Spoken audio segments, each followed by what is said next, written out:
안녕하세요. 이번 성경개관 시편을 맡게 된 최주헌 강도사라고 합니다. 이번 시간에는 시편을 준비했고요. 저와 우리 사랑하는 성도님들 모두에게 유익한 시간이 되었으면 좋겠습니다. 함께 기도하고 강의 시작하도록 하겠습니다. 기도하시겠습니다. 사랑과 은혜가 많으신 아버지 하나님 감사드립니다. 하나님 이렇게 구약의 성경개관을 통해서 우리에게 하나님의 말씀과 그리고 또한 지혜 주심에 참 감사드립니다. 하나님 우리가 성경을 대하면서 하나님의 말씀을 집중하고 바라보면서 우리 삶의 참된 가치와 그리고 우리가 어떻게 하나님을 사랑하고 섬겨내야 하는지에 하나님께서 바른 지혜와 지식과 은혜 더하여 주시기를 원합니다. 이번 시편 시간을 통해서 과거 하나님을 믿었던 수많은 믿음의 선배들의 삶들을 엿볼 수 있도록 해주시고 그리고 하나님께서 시편을 오늘날 우리 손에 쥐어주시기까지 얼마나 많은 은혜로운 시간들과 하나님의 지키시고 보호하심의 역사가 있었는지를 우리가 살펴보며 또 한 번 더 하나님의 사랑을 누릴 수 있는 시간 되게 하여 주시옵소서. 사랑이 많으신 예수 그리스도의 이름으로 감사드리며 기도합니다. 아멘. 네, 이번 시간은 시편 말씀을 가지고서 성경개관 시작하도록 하겠습니다. 시편 하나님을 향한 시인의 고백이라고 하는 제목으로 준비를 했고요. 성경에서 가장 감동적이면서 그리고 또한 가장 감정적이고 마치 한 편 한 편의 드라마나 영화를 보는 것처럼 이 주인공들의 감정 묘사 그리고 하나님과의 관계, 이 사람들이 처해져 있는 절절한 상황들, 기뻐하는 모습들, 가슴 벅차서 하나님을 찬양하는 모습들, 이 모든 것들을 우리가 함께 살펴볼 수가 있겠습니다. 먼저 우리 목차를 살펴보려고 합니다. 첫 번째는 시편이란 무엇인가 하는 주제를 가지고서 시편의 의미, 이 시편이 가지고 있는 이름, 그리고 시편의 역할 등을 우리가 살펴보려고 하고요. 그리고 두 번째로는 시편의 형성 과정과 구조를 한번 살펴보려고 합니다. 또한 세 번째로는 표제와 장르를 통해서 시편에는 어떠한 장르가 있고 그리고 시편 맨 머릿말에 어떤 누구의 시 이렇게 적혀있는 이런 것들이 무슨 의미를 가지고 있는지 그리고 우리가 이것을 어떻게 바라봐야 하는지를 살펴보려고 합니다. 그리고 네 번째로는 시편이 가지고 있는 신학, 즉 하나님께서 어떠한 모습을 시편에 녹아져 냈는지 이런 것들을 살펴보려고 하고요. 다섯 번째로는 성경 안에서 시편은 어떠한 역할을 가지고 있는가 짧게 살펴보려고 합니다. 그리고 마지막으로 이 시편이 가지고 있는 예수 그리스도를 우리가 어떻게 발견을 하고 어떻게 바라봐야 하는지까지 살펴보도록 하겠습니다. 첫 번째입니다. 시편이란 무엇인가? 자, 시편의 명칭은요, 70인역, 즉 헬라어 성경으로서는 프살모스 혹은 프살무스라고 하는 단어를 사용을 합니다. 그런데 이 프살무스 이 두 단어는 한 가지의 뜻을 공통적으로 가지고 있는데요. 그 뜻이 무엇이냐면 바로 현악기의 반주에 맞춰 불린 노래라는 의미입니다. 본래 히브리어 제목에서는 테힐림이라고 하는 찬양들이라는 제목을 가지고 있는데요. 여기서 우리가 한 가지 이제 차이점을 알 수가 있는데 히브리 성경과 헬라어 성경에서는 의미 차이가 조금은 발견이 됩니다. 처음에 이 70인역, 즉 헬라어 성경에서는 현악기 반주에 맞춰서 불려지는 노래다라고 이야기를 하지만 히브리 성경에서는 찬양들 이라고만 표현을 하고 있습니다. 그 이유가 무엇일까요? 바로 이 시편이 가지고 있는 독특한 특징 때문입니다. 시편이 가지고 있는 독특한 특징이 무엇이냐면요. 우리가 익숙하게 알다시피요. 이 시편은 과거 누군가가 하나님께 드렸던 찬양을 가사로 적어 놓은 것입니다. 그러다 보니 곡조는 붙어 있지 않았어요. 그래서 이런 노래들이 현재에 묶여지는 우리가 150권에 달하는 이 시편이 묶여지는 과정들 속에서 곡조가 입혀지고 또 동시에 용도가 생기게 됩니다. 즉 처음에 있었던 이 찬양들이라고 하는 제목의 히브리 성경에서는요. 곡조도 없었고 그리고 어떻게 해야 되는지 어떻게 불러야 되는지 방법도 없었습니다. 그런데 한 가지 이유 때문에 이 곡조가 붙게 됐고 방법, 의도, 목적이 생기게 되었는데요. 그것은 바로 예배입니다. 헬라 시대로 넘어오면서 이스라엘 백성들이 하나님께 예배를 하는데 이 시편은 바로 예배의 찬양으로 쓰여지기 시작했던 것이죠. 그러다 보니 히브리 제목에서는 찬양들이라고 단순 표기로만 있었지만 70인역 헬라어 버전으로 넘어오면서 예배에 사용되어지는 현악기 반주에 맞춰서 불리는 노래다라고 변형이 되었습니다. 그런데 우리가 이 히브리어 제목에서도 한 가지 재밌는 사실을 발견할 수 있습니다. 그것이 뭐냐면 바로 이 테힐림이라고 하는 단어가 가지고 있는 특징인데요. 테힐림은 남성 복수 명사의 형태입니다. 즉 남성형을 가지고 있는 단어가 복수로 될 때 테힐림이라고 하는 형태를 취할 수 있는데 찬양을 뜻하는 테힐라라고 하는 단어는요, 사실 남성형 단어가 아니라 여성형 단어예요. 그렇다면 여성형 단어가 지금 어떻게 된 거죠? 남성형 단어로 바뀐 겁니다. 히브리어 문법상 이것은 용인되어지지 않아요. 그런데 어떻게 이렇게 됐을까요? 바로 특별한 구분을 위해서 의도적으로 이 시편에 제목을 붙인 사람이 의도적으로 변형시켰던 겁니다. 그런데 우리가 이 의미를 가지고서 어떻게 받아들이고 생각할 수가 있냐면 바로 이런 문법적인 혼란을 통해 시편에 전달하고자 하는 뜻은 분명하게 전달하고자 했던 것인데요. 테일라의 문법적 혼란은 성전에서 예배 때 사용하는 시편 찬송은 다른 찬송들, 즉 이교도들이 사용하는 혹은 타 종교들이 사용하는 단순한 의식적인 행위나 전래되어 오는 노래들과는 구별된 하나님을 위해 의도적으로 사용하고 구별해 놓은 찬양이다라고 이해하시면 되겠습니다. 그래서 이 테힐라라고 하는 단어가 남성 복수형 테힐림으로 변하게 된 것은 세상과 구별하고 다른 많은 노래들과 찬양과 구별된 하나님께만 드리기 위한 찬양이다를 명백하게 하기 위함이었습니다. 두 번째로 그렇다면 이 시편은 정경, 즉 우리가 가지고 있는 성경 안에서 어떤 위치를 가지고 있는지 살펴보려고 합니다. 히브리 정경 안에는 히브리 성경 안에서 시편은요, 성문서라고 하는 이 문서 중에 두 번째의 위치에 있습니다. 가장 먼저 위치해 있는 책은 바로 룻기입니다. 이것은 룻기가 다윗의 조상에 대해서 말을 하고 있기 때문에 위치가 정해져 있는 것으로 추측을 하고 있는데요. 그렇지만 룻기가 성문서의 대표는 아닙니다. 성문서의 대표는 바로 시편으로 보여지게 됩니다. 우리 PPT를 살펴보시면 히브리 성경은 세 부분으로 구성이 된다라고 되어 있습니다. 바로 율법서와 예언서와 성문서, 이렇게 구약은 세 부분으로 나눠서 보는 것이 히브리인들의 특징입니다.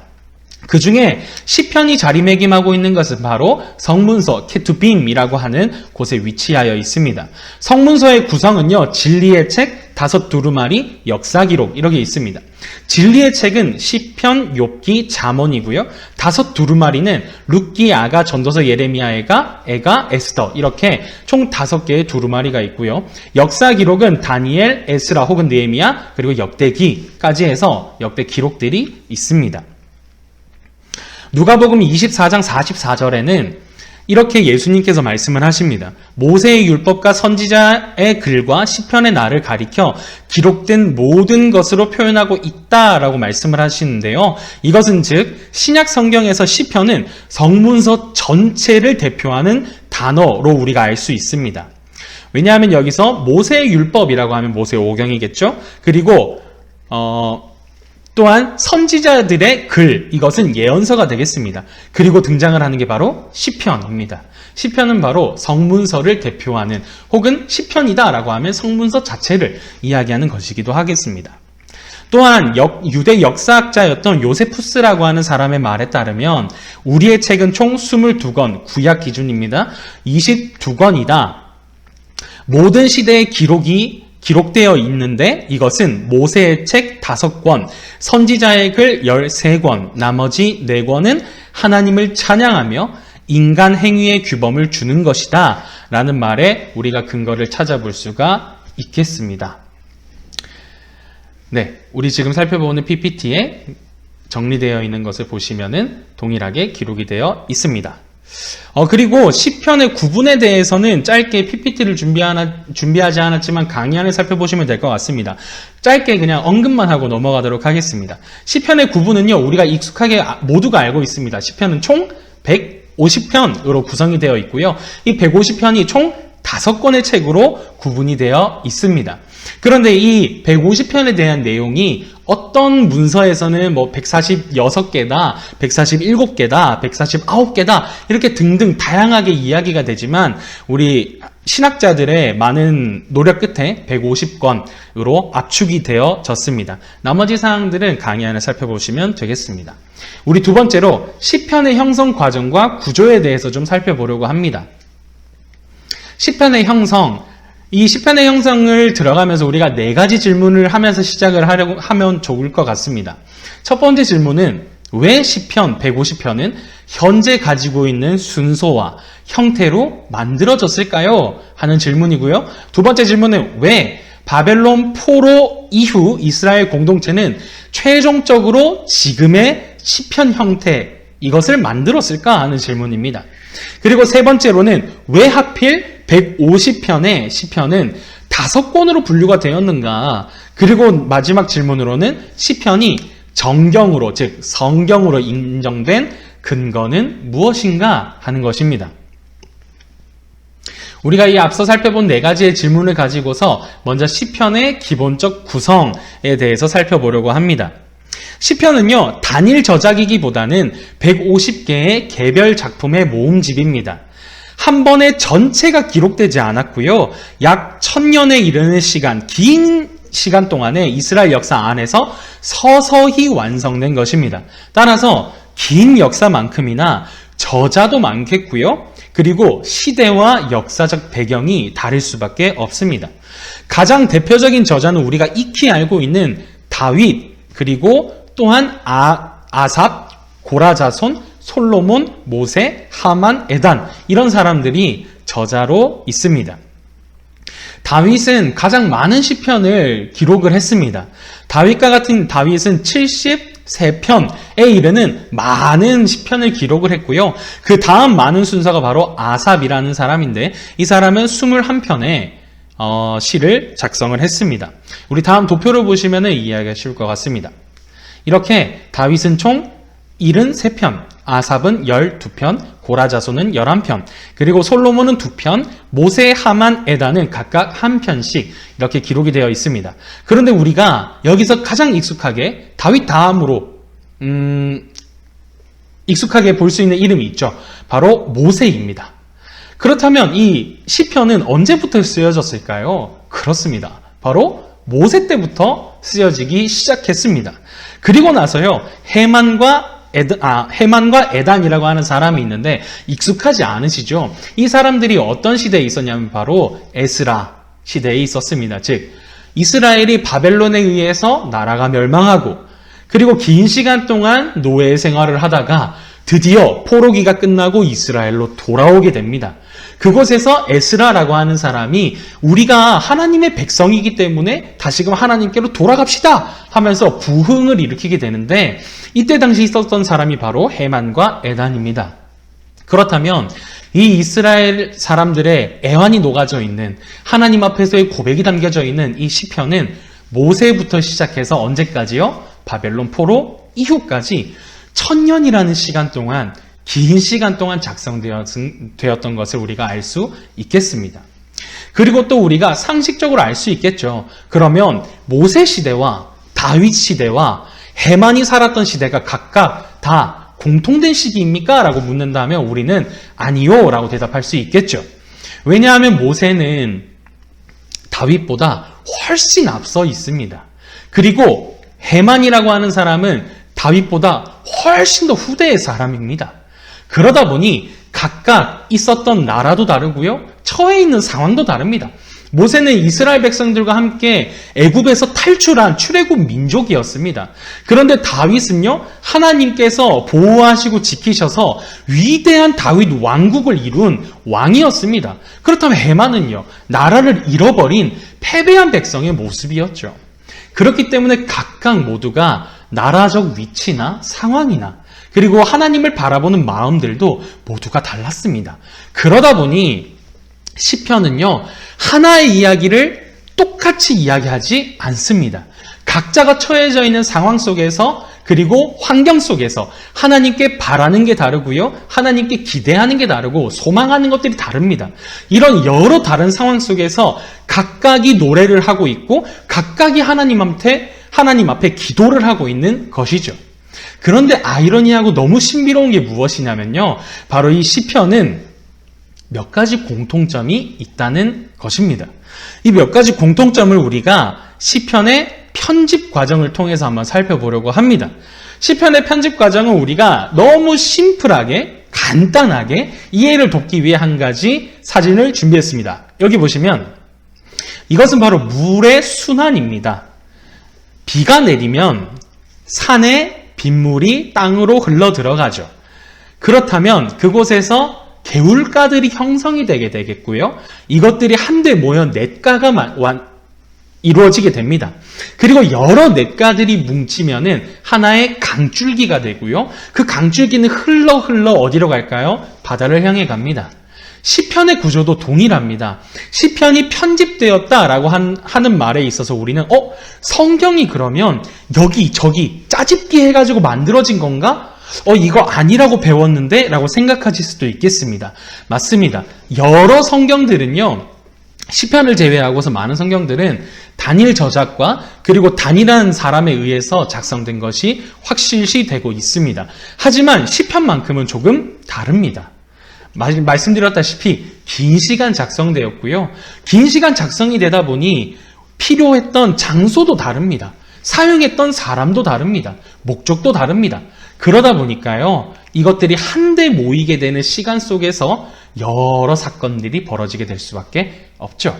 그러다 보니 시편도 동일하게요, 한 가지 목적 때문에 모이기 시작을 합니다. 한번 우리가 살펴보도록 할게요. 처음에 시편은 이렇게 낫권으로 여기저기에서 이 동네 저 동네 이 성소 혹은 저 성소에서 흩어져 있었습니다.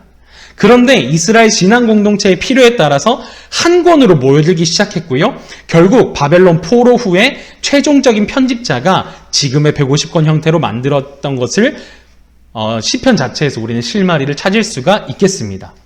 시편이 편집되었다는 증거, 시편이 편집이 되었다는 증거는 시편 자체에서 우리가 발견을 할 수 있겠습니다.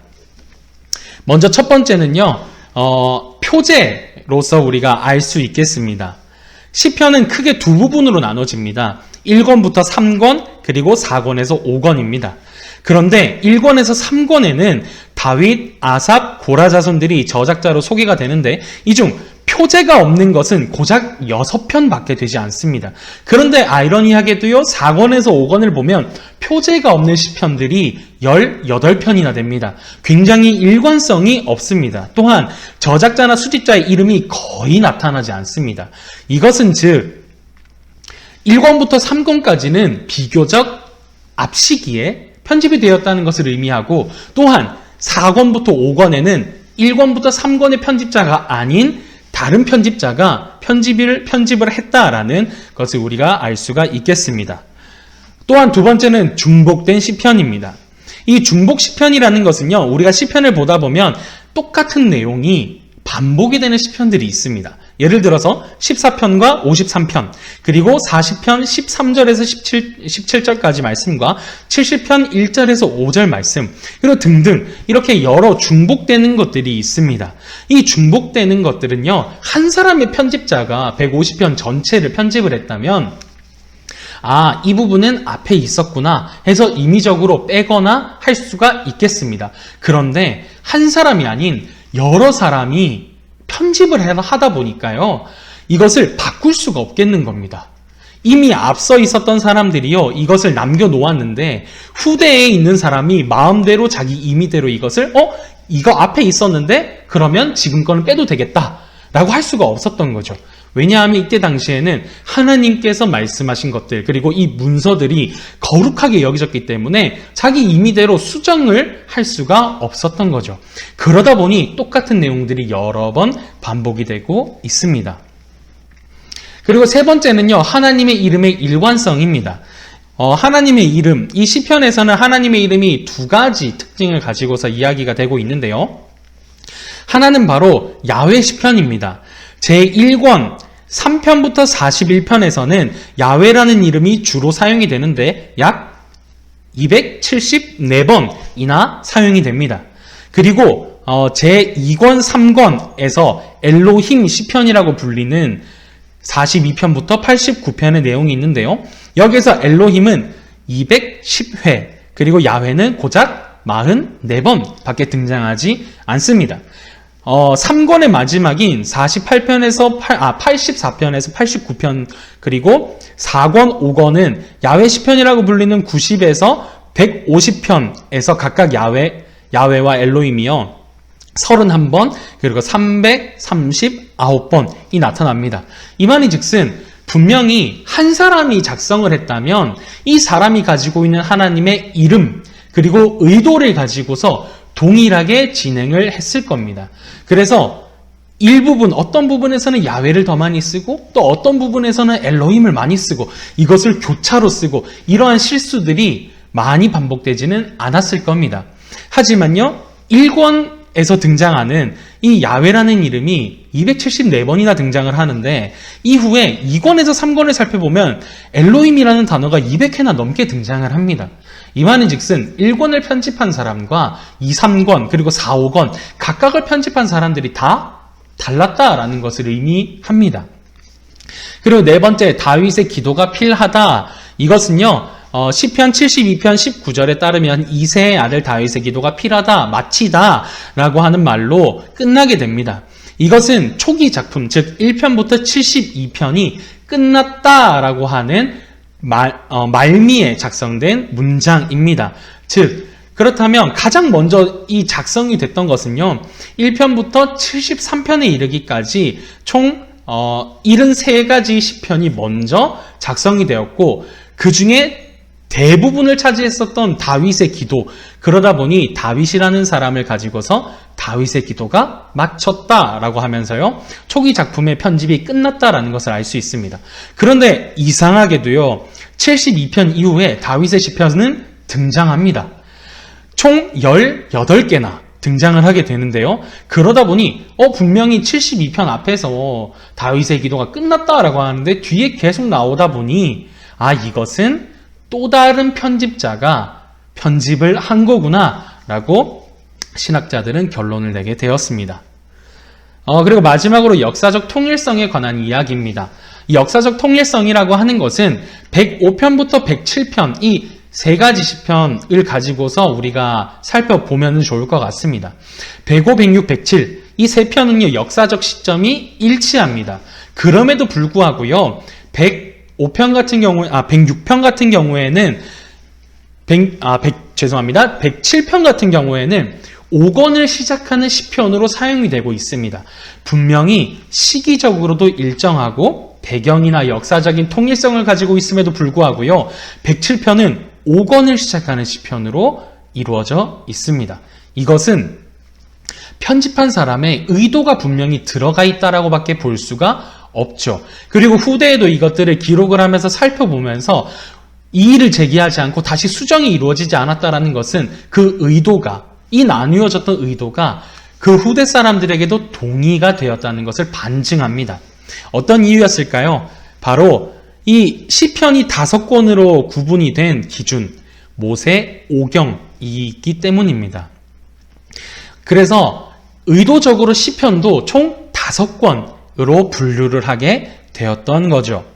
모세는 이스라엘의 예외 창시자로서 거룩한 날과 장소와 사람에 대한 모든 규례를 세웠지만 의무를 붙이진 않았습니다. 곡조를 붙이진 않았던 거죠. 이런 점에서 세워진 제도와 예배의 모든 노래를 붙여주는 다윗이 필요했던 겁니다.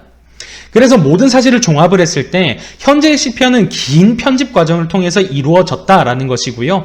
점진적으로 초기 묶음들이 후대의 묶음들에 포함이 되어 들어갔다는 것을 우리는 알 수 있습니다. 현재 시편에도 여전히 몇 개의 묶음들이 나타나며 그리고 이들은 5권의 책에 어느 정도의 통일성을 갖춰진 채 지금 우리 손에 쥐어지게 되었던 것입니다. 이것이 시편 자체에서 발견할 수 있었던 증거라면은 이런 사실들을 토대로서 잠정적 가설을 내리게 되었는데요. 이것은 총 5단계에 걸쳐서 나타나게 됩니다. 초기 단계에는요, 낱권의 시편들이 여기저기 흩어져 있었습니다.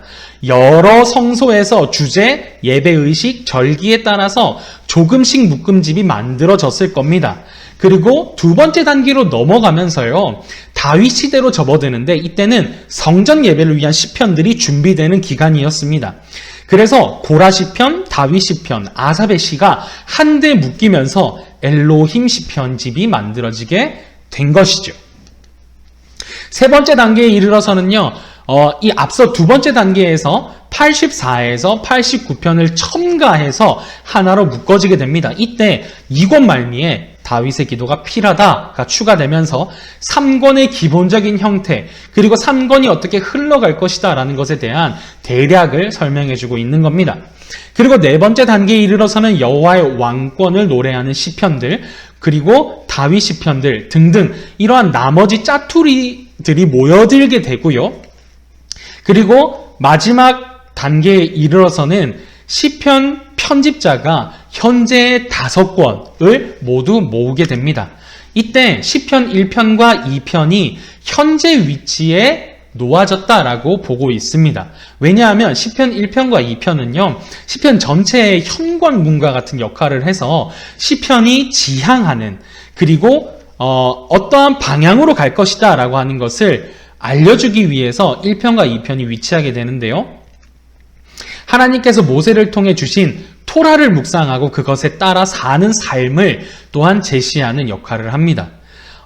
그래서 각 권 마지막에 또한 추가적으로 각 권 마지막에 송영, 하나님께 올려드리는 찬양을 첨가하기도 했고요. 시편 전체 최종적 송영인 145편에서 150편을 마지막 단계에 위치하게 되었습니다. 이것을 우리가 도표로 간단하게 정리를 해보면 이렇게 보여지게 됩니다. 이것은 우리 강의안과 PPT를 참조해 주시면 될 것 같고요. 앞서 쭉 설명드렸던 것들을 그냥 표로만 간단히 정리를 해 놓은 것입니다. 그리고 우리가 이렇게 편집이 되는 과정들을 살펴보면서요. 이 시편은 여기저기 흩어져 있었던 초기, 여기저기 흩어져 있었던 시편들이 목적에 의해 하나 둘 모이게 됐는데 그 목적은 바로 하나님께 드리는 예배를 위해서였구나를 알고 계시면 되겠고요. 이것이 단순히 한두 번에 걸쳐서 이루어진 게 아니라 총 5번에 걸쳐서 이루어졌다라고 우리가 생각을 해주시면 좋을 것 같습니다. 우리 다음으로는 시편의 전체적인 구조를 한번 살펴보려고 합니다. 이런 과정들을 통해서 편집이 된 시편은 구조를 가지고 있는데요. 어떤 구조냐면 아래와 같습니다. 총 5권으로 나눠져 있고요. 이스라엘의 하나님을 찬양하는 송영으로 마무리되고 있습니다. 송영 형식에 나타나는 히브리어 송축하다, 바룩이라고 하는 동사는요. 직설법으로 해석을 할 때 찬송 받으실 분이다 라고 번역을 할 수 있고요. 기원형, 올려드리는 형으로서 해석을 할 때는 주님을 찬송할지어다 라고 번역을 할 수 있겠습니다. 전자의 경우에는 하나님을 향한 것인 반면에 후자는 청중을 향하고 있습니다. 그런데 우리가 이 히브리어 원어를 살펴보면은요, 히브리어 어순 구조를 따라 적합한 것은 바로 후자의 내용입니다. 이 형식 속에서는 가슴에서 우러나오는 자발성이 담겨 있으며 말하는 자는 하나님께서 이스라엘을 위해 하신 일들 자발적으로 찬양하고 듣는 자들과 함께 주를 찬양하도록 권면하고 있다는 겁니다. 그래서 예를 들어서 1편으로 시작한 제1권 같은 경우에는 41편을 마무리하며 이스라엘의 하나님 여호와를 영원부터 영원까지 송축할지어다 라고 외치고 있습니다. 그 이후에 아멘, 아멘, 아멘이 두 번이 반복이 되면서 자발적 하나님을 찬양 올려드리는 이 우리의 마음 가운데에서 그렇습니다. 하나님은 그런 분입니다. 찬양받으실 만한 분입니다. 라고 하는 것을 외치는 송영으로 끝나게 되는 것이죠. 찬송할지어다 라는 제사장의 기원과 아멘 아멘이라고 하는 백성들의 화답 형식을 통해서 시편의 편집자는 한 단락이 마무리가 되고 새로운 단락으로 들어가는 전환점을 만들었습니다. 특히 마지막 할렐루야 시편인 150편은 그 자체가 제5권의 송영임과 동시에 시편 전체의 송영입니다. 그래서 시편 150편의 송영이 가지고 있는 6절을 보면은 호흡 있는 자마다 여호와를 찬양할지어다 라고 하며 하나님이 만들어 놓으신 모든 창조물에게 하나님을 찬양할 것과 그리고 하나님을 영광 받으실 만한 분이시라는 것을 공언하고 공표하고 있다는 것이죠. 그래서 시편이 가지고 있는 핵심과 매우 부합합니다. 하나님 찬양 받으십시오 입니다. 세 번째로 시편의 표제와 장르를 살펴보려고 합니다. 앞서 우리가 짧게 한번 살펴봤었는데요. 표제에 대한 이야기를 잠시만 하고 넘어가도록 하겠습니다. 표제가 가지고 있는 역할이 있습니다.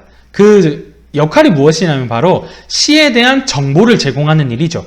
누가 썼느냐, 역사적 배경이 뭐냐, 어떠한 곡조로 불러야 하느냐, 이스라엘 예배에서 어떤 용도로 쓰여야 하느냐라는 이 역할에 대한 정보를 제공을 합니다.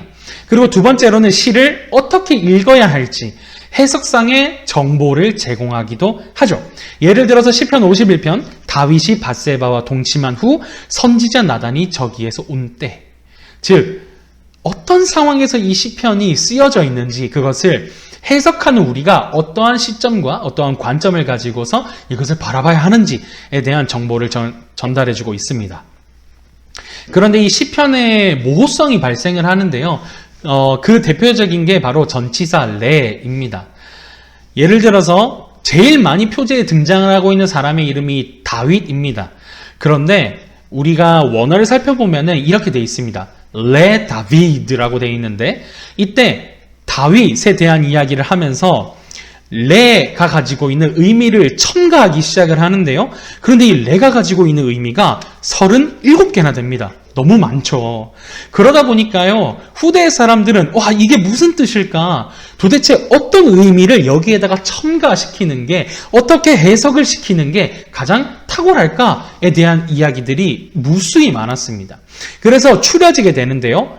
다윗을 위하여, 그리고 다윗에게, 다윗에게 속한, 다윗을 따르는 이러한 맥락으로 해석이 되게 됩니다. 그렇다면 이 표제는 우리가 어떻게 명확하게 알 수 있느냐라고 한다면 이 표제 자체가 하나님의 말씀이다 라고 보기에는 어려울 것 같습니다. 하지만 하나님께서 이 모든 과정들 또한 섭리 가운데 두셨기 때문에 하나님께서 우리에게 주신 것으로 아멘으로 믿음으로 받아야 하겠습니다. 그리고 역사적인 이 신빙성도 표제가 가지고 있는데요. 이것은 강의안을 참조해 주시면 될 것 같습니다. 그리고 또 다른 이 표제의 기능에 따르는 역할들을 한번 살펴보려고 합니다. 표제의 기능을 보자면 음악적 표제와 의식적 표제가 있습니다. 왜 우리 시편의 말미에서 이런 글들을 많이 보셨죠? 히카yon 이런 단어들을 보았고, 여두둔이라고 하는 단어들을 보았고, 스미닛이라고 하는 단어들을 발견해 하셨을 것 같습니다. 바로 이런 것들이 음악적 표제입니다. 그래서 시는 보편적으로 악기와 함께 부른다라고 하는 뜻을 가지고 있고요. 영장이라고 하는 것은 지휘자를 위하여라는 뜻입니다. 스미닛이라고 하는 뜻은 8번째라고 하는 단어적 의미가 있지만 이것을 음악적으로 표현을 했을 때 8번째 음에 맞추어 부르는 노래, 즉 한 옥타브를 내려서 부르는 노래라고 이해하시면 될 것 같습니다. 그리고 관악에 맞춘 노래는 악기를 위하여 있는 것이고요. 히카연과 같은 경우에는 조용한 멜로디로 묵상을 하는 의미입니다. 그리고 바로 밑에 히카연이 한 번 더 반복이 되는데요. 죄송합니다. 여두둔입니다. 강의안을 살펴보시면 되겠습니다. 여두둔은 사람 이름 이지만 이 명사로서 고백이라는 뜻을 가지고 있습니다. 그래서 조용히 묵상을 하다 하는 그런 의미로 보시면 될 것 같습니다. 그리고 두 번째로는 의식적인 표제입니다. 30편과 같은 경우에는 성전 낙성가라고 하고요. 92편은 안식일을 위하여, 즉 안식일에 불려지는 노래라는 것이죠. 그리고 38편과 70편의 경우에는 기념하는 시입니다.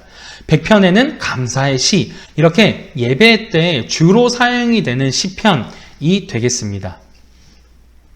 우리가 이렇게 시편의 기능들과 역할들을 보면서 이 표제가 가지고 있는 의미가 우리에게 많은 정보를 제공해주고 있다는 것을 알 수가 있습니다. 그렇지만 여러분, 한 가지만 언급을 드리자면 이 표제는 시편을 쓴 사람이 제목으로 달아놓은 것은 아닙니다. 시편의 편집자가 편집을 하는 과정에서 정보를 제공하기 위해 우리에게 준 표제일 뿐입니다. 그렇지만 이것에 사람이 편집하고 첨가했다고 해서 그냥 무시하는 것이 아니라 역사적 의미가 있기 때문에, 그리고 이것이 해석적인 기능들과 그리고 어떻게 우리가 바라봐야 하는지에 대한 방향성을 제시해 주기 때문에 우리가 이것들의 큰 도움과 또 집중을 할 수가 있을 것 같습니다. 다음으로는 시편의 장르에 대한 이야기를 좀 나누어 보려고 합니다. 시편은요, 총 7가지의 장르가 구분이 되어 있는데요. 처음에는 찬양시입니다. 가장 많은 찬양이 기록이 되어 있고요. 그리고 가장 이제 잘 나타나 있습니다. 찬양시의 경우에는 모든 것이 잘 될 때 쓰여진 시이고요. 여호와를 열광적으로 찬양하는 데서 쉽게 확인이 되며 대부분 여호와를 창조주 혹은 구속주로 찬양을 하고 있는 게 보편적 특징입니다. 찬양시는 대체로 세 부분으로 나뉘는데 하나님을 찬양하라는 촉구, 그리고 찬양의 본론, 그리고 결론적인 믿음의 확언 또는 찬양이라는 세 부분으로 나누어지게 됩니다. 그리고 일반 찬양시, 왕권을 기리는 시, 시온의 노래라고 세분화가 되겠습니다. 다음으로는 탄원시입니다. 탄원시는 찬양시와 반대로 모든 일들이 잘 이루어지지 않을 때, 슬플 때 쓰여지는 시입니다. 그래서 탄원시에는 큰 슬픔이나 상실을 겪었을 때 느끼는 감정이 표현되어 있습니다. 시편 기자는요, 탄원시에서 하나님께 자기 마음을 솔직하게 털어놓습니다. 탄원시에서 탄원은 결국 하나님에 대한 신뢰로 전환이 되게 되는데요. 탄원시는 대체로 두 부분으로 나누어집니다. 바로 도움을 바라는 간구의 신뢰 또는 찬양으로 이어지게 됩니다. 그리고 도움을 바라는 간구에 대한 신뢰 또는 찬양이 바로 이어지게 되는 것이죠. 이 탄원시는요, 개인의 탄원시가 있지만 동시에 공동체 탄원시가 있습니다. 이것은 이스라엘을 놓고서 공동체 탄원으로 보면 될 것 같습니다. 그리고 탄원시는 7가지 요소들을 가지고 있는데 이것은 공통적으로 발견이 되는 모습입니다. 하나님을 부르짖고요, 하나님께 도움을 요청합니다. 그런데 불평이 이어지게 돼요. 그 불평 가운데서 무슨 일이 벌어지냐면 죄의 고백 또는 무죄에 대한 주장을 합니다. 나는 이런 것 가지고 있지 않은데 왜 하나님은 악한 자를 들어서 선한 자를 치십니까? 하는 대목이 대표적이죠. 그리고 원수들에 대한 저주가 이어지고요. 원수들에 대한 저주 이후에 굉장히 생뚱맞게 하나님의 응답에 대한 확신, 그리고 찬양 혹은 축복으로 마무리되게 됩니다. 이런 급격한 전환이 무엇을 의미하냐면요, 탄원 속에 감추어져 있는 하나님의 전능하심을 우리가 발견하게 합니다. 이런 어려움 가운데 있지만 그럼에도 불구하고 하나님은 여전히 신실하십니다. 하나님은 여전히 우리를 위해 일하십니다 하는 믿음의 고백들이 함께 들어있게 되는 것이죠. 그리고 다음으로는 감사시입니다. 감사시의 초점이 하나님을 찬양한다라고 하는 점에서는 찬양시와 굉장히 비슷합니다.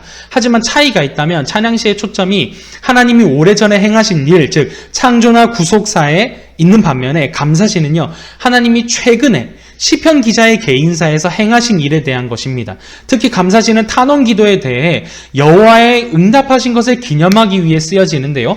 찬양시와 마찬가지로 감사시도 대체로 세 부분, 감사를 드리고 싶은 마음을 표현하는 여는 말, 고난에 대한 회상, 새롭게 감사를 다짐하는 닫는 말로 이어지게 됩니다.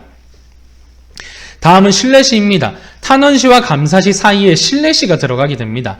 이 유형의 시편에는 보통 고통이 나타나지만 그 고통은 탄원시처럼 강력하지 않습니다. 시편 기자는 아직 그 고통에서 벗어나지는 못하 있지만 실내시에서 여호와의 시편 기자를 구원해 주실 것이라는 것을 믿음이 지배적인 감정으로 드러나게 됩니다. 그래서 앞에 세 장르와는 달리 실내시에는 공통된 구조는 없습니다. 그리고 이어지는 것이 제왕시입니다. 이 제왕시는 왕권시라고도 불리는데요. 많은 시편은 온 세상의 왕이신 하나님을 주제로 삼고 또 다른 많은 시편은 인간 왕의 다윗을 주제로 하고 있습니다. 그래서 왕권은 시편 전체에서 매우 중요한 개념입니다. 그런데 일부 시편은요, 신적 왕권 또는 인간적 왕권을 특별히 강조하기 때문에 이들을 왕권시라는 개별의 장으로 따로 분류합니다. 왕권시에는 일정한 구조는 없기 때문에 창조, 구속, 심판, 우상에 대한 우위 그리고 우주적 관점 등의 같은 주제에 따라서 분류되어집니다. 즉 제왕시는 하나님의 능력과 하나님의 강하심과 그 하나님 자체를 온 땅의 주인이고 만물의 다스리시는 왕이신 하나님을 찬양하는 것이 주된 목적입니다. 다음은 지혜시입니다. 이 지혜시는 토라시와 연결이 되어 있기 때문에 비슷한 의미로 생각을 하시면 되겠습니다.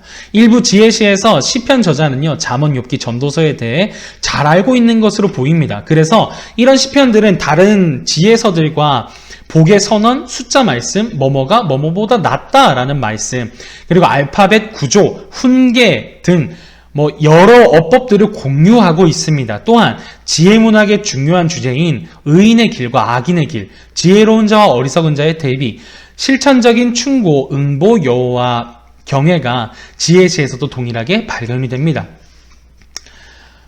일부 시편은 지혜 문학의 어법과 주제가 융합되어 있다는 점에서 이런 유형은 분류할 수 있을 것 같습니다. 토라시도 지혜시와 마찬가지이기 때문에 비슷하게 생각을 해주시면 되겠습니다.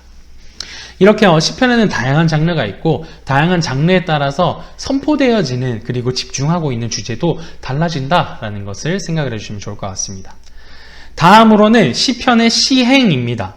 이 시편의 시행과 같은 경우에는 그냥 간단하게만 설명을 드리고 넘어가려고 하는데요.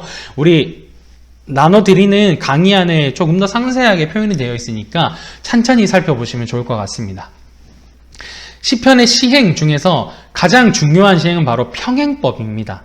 히브리시에 가장 보편적으로 사용이 되는 기법입니다. 이것은 주제나 의미를 강조하고 확장하기 위해서 사용을 하고 있습니다. 그런데 이 평행법에는요, 이 네 가지 평행법이 존재를 하는데 동의적 평행법, 반의적 평행법, 반복적 평행법, 종합적 평행법이 있습니다. 나눠드린 강의 안에는 각 어떤 시가 대표적으로 있는지를 볼 수가 있습니다. 그런데 간단하게만 설명을 해드리자면 동의적 평행법은 이렇습니다. 예를 들어 제가 시를 짓는다고 한다면 승동교회는 아름답습니다. 승동교회는 하나님 은혜가 넘칩니다. 이 말은 즉슨 무엇일까요? 승동교회를 설명하는데 아름답고 하나님 은혜가 넘친다 라고 하는 동의적 평행법을 사용을 하고 있는 거죠. 그리고 반의적 평행법은요, 반대되는 단어가 서로 평행을 이룬다 라고 하는 뜻입니다. 그 말인 즉슨요, 예를 들어 이렇습니다. 승동교회는 어려움이 있었습니다. 하지만 지금은 승리하고 있습니다. 이렇게 서로 반대되는 개념을 사용을 하면서 주제를 더 강조시키고 부각시키고 있는 거죠. 그리고 반복적 평행법은요, 중요한 단어들이 그대로 반복이 되고 있는 겁니다. 예를 들어 이렇습니다. 승동교회여 예배하라. 승동교회여 하나님을 예배하라. 승동교회여 모두 일어나 하나님을 예배하라. 여기서 반복되는 단어가 뭐죠? 하나님을 예배하라. 이렇게 하나님을 예배하는데 더 계속해서 강조를 하고 있는 모습이죠. 종합적 평행법은 말 그대로 종합시키는 겁니다. 보충 설명을 해준다라고 이해하시면 편할 것 같습니다. 이렇게 시편이 가지고 있는 기법 중 평행법은 굉장히 중요합니다. 얼마나 중요하냐면요. 시편 하나 안에 평행법이 무수히 많이 들어가 있습니다. 그래서 A와 B, B와 다시 A 이런 식으로 계속 연결이 되어 있습니다. 그런데 이것이 시편 한 편 안에서만 계속 엮여 있을까요? 그렇지 않습니다. 1편부터 150편까지 서로 마치 그물망처럼 촘촘하게 평행법으로 연결이 되어 있습니다. 그런데 평행법이 왜 쓰인다고요? 강조하기 위해서라고 말씀을 드렸죠. 시편이 강조하고 싶은 게 무엇일까요? 내가 어떤 상황이든 그리고 시대가 어떻든 여러 사람들과 많은 사람들이 어떻게 표현을 하든 하나님은 홀로 위대하신 분이다. 하나님은 홀로 찬양받으실 분이다. 라고 하는 사실이죠. 이것을 계속해서 강조하고 점점 더 발전시키고 있습니다. 다음으로는 시편의 신학입니다. 시편이 가지고 있는 신학은 무수히 많습니다. 그 중에 몇 가지만 추려서 설명을 드리자면 먼저 시편은 작은 성경이다 라고 이야기를 할 수 있겠습니다. 종교개혁자인 마틴 루터는요 이렇게 이야기를 합니다. 시편은 작은 성경이며 구약 성경의 요약이다 라고 이야기를 합니다. 구약에 많은 성경들이 기록이 되어 있지만 27권이라는 구약의 성경들이 있지만 그것을 한데 요약한다면 시편일 거야 라고 이야기를 해주는 거죠. 그렇다고 한다면 어떨까요? 시편에 많은 시편에 많은 신학적인 의미들이 모두가 다 들어있을 겁니다. 가령 예를 들어서 모세를 통해서 하나님께서 알려주신 구원사역, 이것은 마치 고통받고 있는 시인을 하나님께서 구원해 주신 모습으로 표현할 수 있겠습니다. 그리고 세상을 만드신 하나님, 이것은 창조시, 찬양시에 엄청 잘 드러나 있습니다. 이렇게 시편은요, 모세 때부터 기록이 되었던 시편이 포로기 이후에까지도 쓰여졌기 때문에 성경이 쓰여진 모든 시간 안에서 이루어진 책이다 보니까요, 모든 주제들이 다 들어가 있습니다. 그 중에서 하나님은 초월적인 분이십니다. 하지만 우리와 함께 하십니다. 라고 하는 초월성과 내재성이 동시에 존재합니다. 그리고 고난의 신비가 있죠. 다윗의 애가가 엄청 많습니다. 하지만 하나님께서는 이 다윗을 고통 중에 버리시는 게 아니죠. 오히려 그를 단련시키셔서 이스라엘의 왕으로 만드십니다. 이런 고난의 신비가 이미 시편에는 녹아져 있는 거죠. 그리고 예배자의 삶에 대해서 나옵니다. 예배자는 하나님을 어떻게 보아야 할 것이고 어떻게 하나님을 찬양해야 할 것이고 어떻게 살아야 할 것이고 사명이 무엇인지를 시편에서 발견할 수 있습니다. 또한 하나님의 자비로우시고 사랑이 많으시고 위대하신 하나님의 성품들이 고스란히 담겨져 있습니다. 그러므로 시편은요, 성경 전체에서 하나님의 성품에 대한 가장 완고하고 포괄적인 계시 중에 하나를 우리에게 제시하고 있습니다. 그러다 보니까요, 하나님은 누구신가? 하나님이 무엇을 하셨는가? 우리가 하나님께 어떻게 응답해야 하는가에 대한 해답을 시편에서 찾아볼 수가 있겠습니다. 다음 다섯 번째 챕터로는 시편의 그리스도입니다. 네, 우리 나눠드린 강의안을 살펴보시면 성경 속에 시편이 5번째로 들어가 있지만 이것은 시편의 그리스도와 연결이 되는 부분이기 때문에요. 강의안을 한번 참고해 주시면 되겠습니다. 그래서 강의안은 6번에 시편의 그리스도가 되어 있겠지만 PPT상으로는 5번에 위치해 있습니다. 참고해 주시면 감사하겠습니다. 시편을 읽는 그리스도인 독자들은요, 오늘날 우리죠. 이 노래들이 예수 그리스도와 어떤 관계가 있는지 충분히 인식을 하고 있습니다. 그 이유가 무엇이냐면 성경 안에서 시편이 어떤 의미인지 어느 정도는 알고 있기 때문이죠. 성경 속에서 시편은 어떤 의미일까요? 시편은 포로 기환 이후에 편집이 되었습니다. 다른 모든 이유 중에서 다음과 같은 질문에 답하기 위해 편찬이 되었죠. 어떤 질문일까요? 다윗 왕가 없는 지금 이 시대에 우리는 어떻게 살아야 하는가? 이렇게 불안에 떨고 있는 이스라엘 백성들에게 해답으로 던져준 것이 바로 시편입니다. 그렇기 때문에 시편은 하나님의 백성에게 메시아가 언젠가 오실 것이라는 소망을 주는 역할을 해야만 했습니다. 그리고 이 소망은 신약 성경에 게시된 바 같이 그리스도 안에서 그리고 그리스도의 통치의 완성에서 최종적으로 실현이 되게 되죠. 오늘날 우리는 그리스도의 재림을 기다리고 있습니다.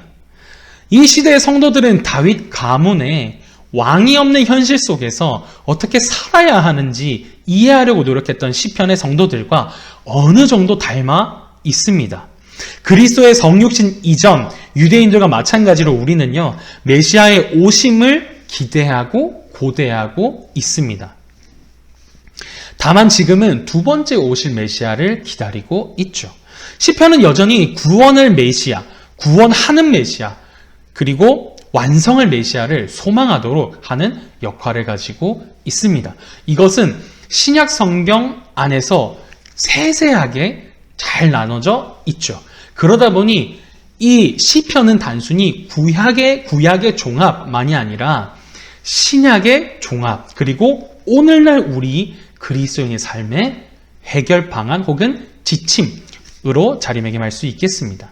그러다 보니까요, 이 시편이 밝게 비추고 있는, 물론 구약에서는 그림자로 있었지만 그분이 오시자 짠 하고 명료해진 한 사람을 집중하고 조명하고 있습니다. 그분이 바로 그리스도였던 거죠. 예수님께서 부활하신 후에 제자들에게 이렇게 이야기를 하셨죠. 앞서 말씀드렸습니다. 누가복음 24장 44절. 모세의 율법과 선지자의 글과 시편의 날을 가리켜 기록된 모든 것이 이루어져야 하리라. 말씀하셨습니다. 시편을 포함한 구약 성경은 그리스도의 오심과 고난과 영화를 기대하고 있습니다. 기다리고 있습니다. 예수님과 신약 성경 기자들은 그리스도의 고난 그리고 그의 영화로움을 표현하기 위해 시편의 중요한 흐름에 발맞추어 시편을 인용하기도 합니다. 흔히 개별 시편들은 자신의 삶이나 자신의 삶에서 일어났던 사건들에 대한 다윗의 성찰로 시작해서 다윗의 가장 위대한 자손인 오실 메시아로 옮겨가는데 시편 2편, 110편이 그렇습니다. 23편은 자기 양을 위해 목숨을 주셨던 선한 목자이신 그리스도를 독자들에게 보여줍니다. 나아가 예수님은 언약의 주이시기 때문에 시편은 예수님을 향해 불린 노래이며 또한 예수님은 언약의 종이시기 때문에 시편은 예수님이 부르신 노래가 되겠습니다. 따라서 예수님은 우리가 예수님을 향한 노래한다는 의미에서 우리 위에 계신 분이시며 또한 삶의 모든 경험에서 우리 위에 계시는 분이시라는 사실입니다. 또한 삶의 모든 분야와 모든 곳뿐만이 아니라 어느 장소에서든지 어떤 상태일지라도 우리와 늘 함께 계시다라고 하는 사실을 우리는 시편 속에서 발견할 수가 있겠습니다. 마무리를 하도록 하겠습니다. 우리가 시편을 통해서 한 권 한 권이 어떠한 의미를 가지고 있는지 쏙쏙들이는 다 살펴보지 못했지만 하나의 큰 흐름은 가져가셨으면 좋겠습니다. 먼저는 하나님께서 우리를 통해 하신 일을 기억하셨으면 좋겠습니다. 어떤 일을 하셨을까요? 바로 편집되는 과정, 시편을 하나로 모아주시는 과정을 거치셨던 거죠. 그런데 그 하나에 모아지는 것의 목적이 무엇이었다고요? 바로 예배입니다. 하나님께서 우리에게 가장 원하시는 것은요, 우리의 삶의 간증 넘치면 좋을 것 같습니다. 우리 삶에 일어나는 기적들 있으면 좋을 것 같습니다. 하지만 하나님께서 우리에게 원하시는 것은요, 예배입니다. 그런데 이 예배가 단순히 주일날 와서 제의적 행사로서 참여하는 예배로 그칠까요? 그렇지 않습니다. 우리 삶의 모든 순간들 속에 하나님을 경외하고 사랑하고 신뢰하는 것을 하나님께서는 예배로 받으십니다. 이스라엘 백성들과 마찬가지로 하나님께서는 우리에게 원하시는 것은 예배입니다. 그것을 위해 시편을 모아주셨습니다. 왜일까요? 두 번째 목적이죠. 하나님의 뜻을 알려주기 위해서입니다. 하나님의 어떤 뜻이었을까요? 바로 죄와 사망의 그늘에서 늘 고통받아야 하고 어려움과 그리고 나태함 가운데에서 우리 스스로를 위안하고 달래기에 급급한 우리의 삶에 바른 지도자가 계시고 죄의 문제를 해결할 분이 계시고 그분이 우리와 함께 하신다라고 하는 소망을 불어넣기 위함이죠. 시편은 성경의 종합입니다. 그래서 많은 애환이 담겨져 있지만 동시에 많은 소망이 담겨져 있습니다. 우리 삶이 어렵고 지치고 힘들 때마다 시편을 통해 힘을 얻으셨으면 좋겠습니다. 또한 동시에 우리 삶에 교만이 있고 나태함이 있고 그리고 해결하지 못하는 철옹성과 같은 마음의 문제들이 있다면 또한 시편으로 해결이 되었으면 좋겠습니다. 그 가운데 그리스도의 은혜와 사랑이 넘치시는 저와 우리 사랑하는 성도님들 되시기를 예수님의 이름으로 축복합니다. 기도하겠습니다. 사랑과 은혜가 많으신 아버지 하나님 감사합니다. 하나님 오늘도 우리가 이렇게 시편을 통해서 하나님의 말씀을 묵상하였습니다. 하나님 우리에게 이 시편을 쥐어주시기까지 그리고 우리가 묵상하며 하나님을 발견하기까지 정말 많은 시간 동안 이 시편을 모으시고 시편을 하나로 묶으시고 지키시고 보호하시는 모든 일들이 있었음을 바라봅니다.